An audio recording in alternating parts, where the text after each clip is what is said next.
Hi, I'm Mrs. Walski, and I'm going to read the next portion of the book. Another bridge. The creek is filled with pieces of trees, boards, trash, cans, plastic chairs, everything you can imagine. It's moving way too fast for me to try to cross. I stare at the far side of the creek at the collapsed bridge. I really wish I hadn't seen that puppy. I know there's another way to cross the creek of sorts downstream a bit. An old pedestrian bridge made of wood and metal and rope. No one uses it anymore. No one with any sense. When I reach it, the little bridge is swaying like a cradle. It's blocked off by a rusty metal gate to keep people from using it, but I can easily squeeze through the bars. I run halfway across, lose my footing, run some more. Gulp. What am I doing? A fresh gust pushes the bridge with such force that I slip. Half my body is dangling off the edge. I dig my claws into the wet wooden slats, and oh, am I glad my nails are long and sharp, because I fight off Sarah's clippers whenever I can. Pulling, pulling, pulling. Man, I wish I hadn't eaten so much cheese over the years. And then, one last effort and I'm back on the bridge. Feels good, so good to return to that little stretch of swinging slats. I want to live, really I do. I don't care about the puppy anymore. I just don't want to die this way, not like this. The fear's in my throat, my heart, my gut. I've got to get off this rickety bridge, get back to Ivan and Ruby, back to my wonderful Bob-smelling bed. I'm not a hero, never have been, never will be. I can live with that, 'cause at least I'll be alive. I turn, moving snail slow because the stupid bridge just won't stay put, crawling on my belly so I won't lose my footing again. Almost to the end, I glance back like a fool, just in time to see the car with the puppy lurch loose from its mooring in the tree, swirling into the middle of the creek like a toy boat in a bathtub. The puppy isn't howling or anything. He's just lying on his belly, same as me, waiting. What a nincompoop, I think yet again, and I'm honestly not sure whether I mean him or me. Hero. I will not lie, I am not thinking, oh yay, now I get to be a hero. Nope, I'm thinking, you've got to be kidding me. Just a few more seconds and I would have been out of here. I may or may not use a few other choice words, way worse than anything that Jay came up with. Then I run back to the middle of the bridge and wait a split second, maybe two, maybe three, and I jump. Cartoons. And I ain't proud of this, but halfway down I remember that I really, really, really don't like riding in cars.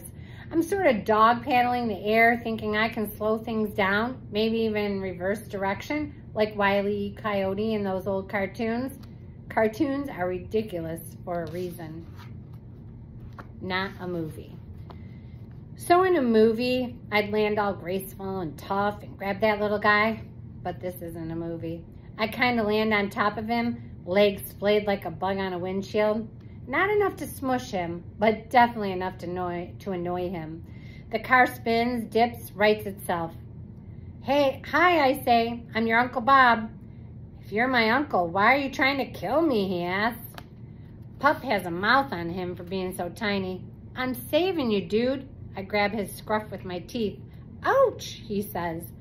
The car seesaws, I scrabble, clawing at the slick skin of the roof. My nails make a horrible scraping sound. It's like trying to hug a whale. Can you swim? I ask out of the side of my mouth. It's hard to talk with a puppy between your teeth. No, can you? Yes, but I suspect the degree of difficulty will go up considerably with a puppy in my mouth. The car lists, recovers, lopes along like a jackrabbit in tall grass. My claws make tracks in the paint. How'd you get on the top of the car, I ask. Wasn't easy. Branch broke. Through one of the windows, I climbed out that way. Impressive. By the way, says the puppy, I think we may be sinking. No kidding, Sherlock. I don't mean to sound unkind, but I'm a bit stressed. I don't have a name, actually. How about Rowdy, I suggest. I hear it's available. Sure, what the heck. So what's your plan? You tell me, I say. What do you think was going to happen? I figured someone would come along and save me. Some human, maybe. Dog's best friend, I say. If you say so. Another lurch. We're going down. Hang on, pup, I say. Man's best friend is going to save you instead.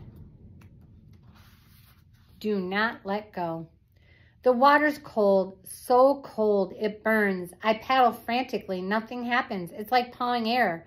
I keep my teeth tight on Rowdy. Do not let go. Do not let go, I tell myself. But the water's churning into my nose and throat, and if I cough, he'll be a goner. We hit something hard and metal straight on. I'm underwater, submerged, as bits and pieces of the world rush past. It's like the tornado, only wetter. I dig at the darkness. I think of all the things I'll miss when I'm dead. Cheese tops the list. Well, okay, maybe Ivan and Ruby and Julia and George and Sarah top the list. But then, totally cheese. My back paws graze the bottom. My nose burns. My lungs burn. Everything burns. I have to cough. I can't cough.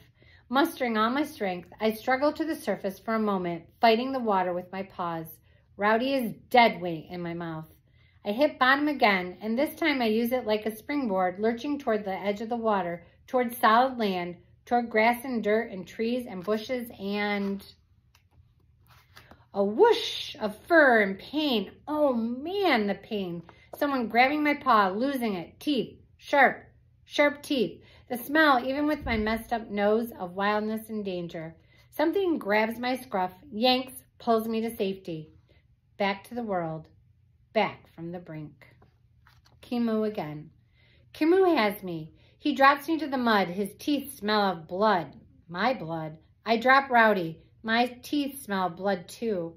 For a long time, no words come. Just panting, coughing, panting some more. Nothing from the puppy. I shove him with my paw. Nudge him with my nose. Nothing. I look at Kimu. His fur spiked, his eyes wild, different, unknowable. I guess they didn't shoot you, I say.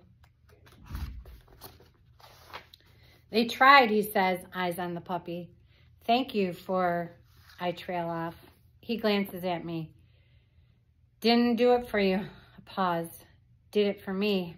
With his right front paw, he claws at the puppy, at Rowdy. Hey, I say without really thinking, or registering the size of his paw, or realizing that he's drooling just a little. I put my paw, my puny, pathetic loser paw on Rowdy too. He's my nephew, and well, I didn't take you for the sentimental sort, Bob. I'm not, just you know how it is. No, actually, I don't know. I'm a wild animal, not a pet.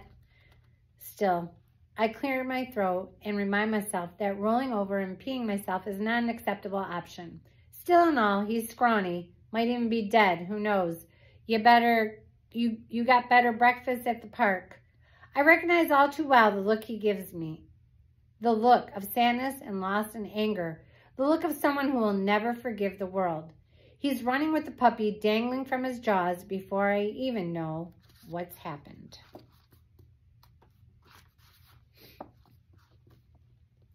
How? I don't know how I do it. If I did know, maybe I could understand that other part of me, the wolf part.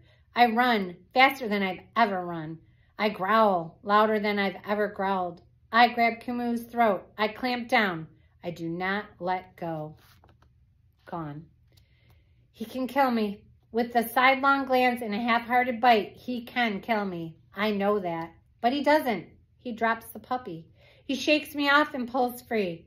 He pauses, looks at me like he's seeing me for the first time. He gazes at the sky, thick with clouds, no moon, barely any sun. He raises his head. His howl is long and sad and beautiful. He runs. First aid. Rowdy still isn't moving. I don't know what else to do, so I bite the heck out of his tail. Perks the little guy right up.